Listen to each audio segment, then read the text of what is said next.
What's up, guys, and welcome back to Mark's Stock Review. Today's video is going to be on the EV maker Canoo. I'm going to present the bullish case and why I bought shares this week using a very simple, high-risk stock trading strategy. And as a reminder, I upload 2 to 3 new videos per week, so if you find this video helpful, please consider subscribing. It's free. That way you'll stay updated. That said, let's get into it. The first and most important reason why I bought Canoo this week is their subscription model. In order to buy a car from Canoo, you actually have to use that model. It's bold, aggressive, and if they execute it, it's definitely going to be disruptive. And you can see here, it's not like a lease. There's no time commitment minus 1 month. There's no down payment. The customer doesn't have to worry about maintenance, and the customer doesn't have to worry about insurance or trips to the DMV. And this subscription model is the second revenue phase that's supposed to come out in 2022, and that's what I'm interested in. These bundled services, in my opinion, are what separates Canoo from other SPACs, and that's the reason why I bought this week.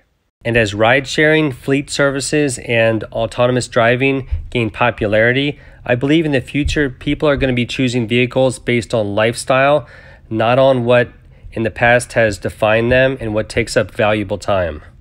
And even companies like Walmart, who has traditionally stayed away from the subscription model, is reportedly now launching a video streaming service to compete with Netflix and their competitors.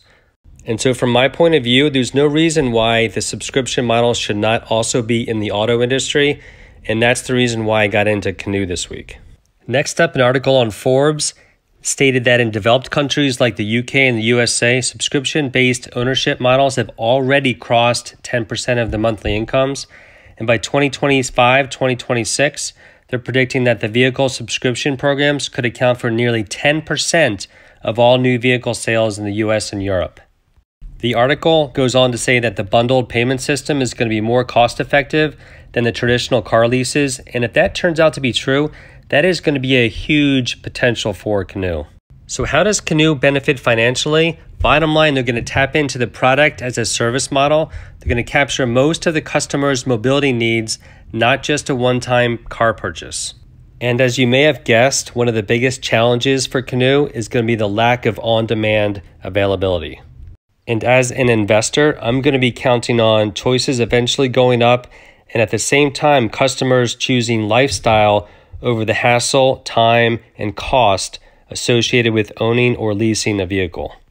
In the meantime, customizing with skins are going to help offset the lack of on-demand availability and help customers stay attached to their vehicles. Another reason why I like Canoo is their modular vehicle platform. They have a skateboard design that can be modified to stretch north-south, east-west to enable another type of vehicle to go on top.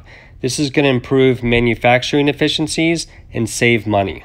And the last reason why I bought Canoo this week was because of the price. It's one of the few SPACs that have been flying under the radar, with the share price not blowing up since the IPO like most other SPACs. And don't get me wrong, these SPACs have a lot of great things going for them, and you can also throw in Workhorse. They're just no longer flying under the radar like Canoo is. And as I stated earlier, I bought shares of Canoo using a high-risk trading strategy that I use. Very simple to understand, but can be very challenging to stay disciplined during the process. I explained the step-by-step process in my Lee Auto video, but basically what it means is that I take a dollar amount that I want to spend, say it's $200, then I divide that by the share price, and then I get the total amount of shares that I will be using. And then I continue buying shares as I average down, continuing to recalculate my cost basis, and then only buying more shares if it further lowers my cost basis. And then once all the shares have been purchased, that'll complete my initial investment of the stock, and then I will determine later on if I'm going to either be buying more shares or selling. And finally, you may ask, what happens if the share price bounces before I complete all my share purchases? If that happens, then I just end up with fewer amount of shares, but obviously at a profit. And that's it for this video. If you have any questions on the trading strategy or on this video, please let me know in the comments section.